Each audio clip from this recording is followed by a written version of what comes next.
You are now watching Showbiz Now, your daily showbiz update. Pinag-usapan nga sa social media ang kamakailan lamang ay pagbibigay ng opinyon ni Christopher Min sa dalawang host ng noontime show ngayon, ang EAT at Eat Bulaga. Kamakailan lamang ay winelcome ng EAT si Atasha Mulak, kung saan ay tila pinangtapat daw ito kay Cassie Legaspi.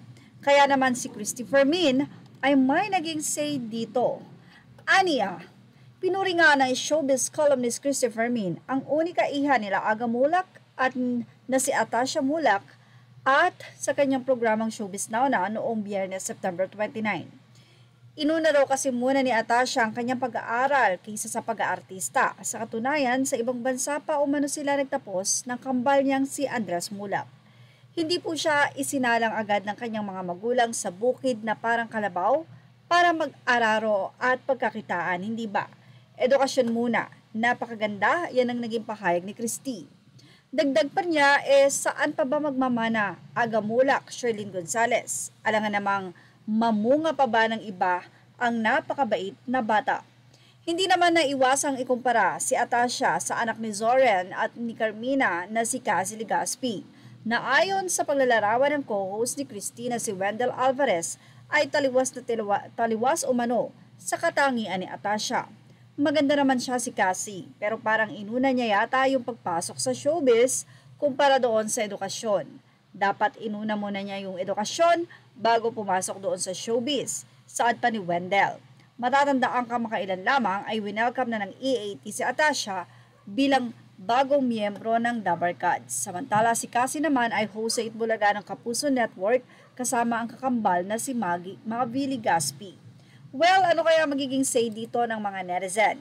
Hindi naman actually si Christy talaga ang nagkumpara kundi ang kanyang kasamang si Romel na kung saan sinabi niya na sana daw ay nag-aral muna itong si Cassie.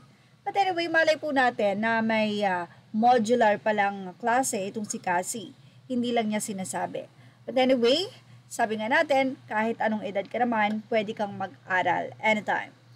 Tingnan naman natin kung ano magiging say ng mga netizen dito.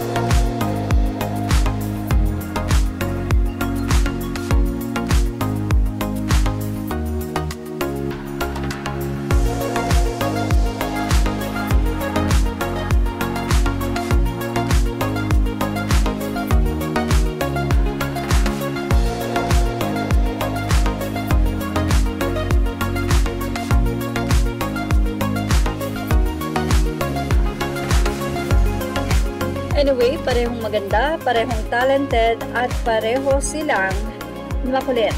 Kinapik Showbiz Now update, images are all credit to the rightful owners, and thank you for watching Showbiz Now.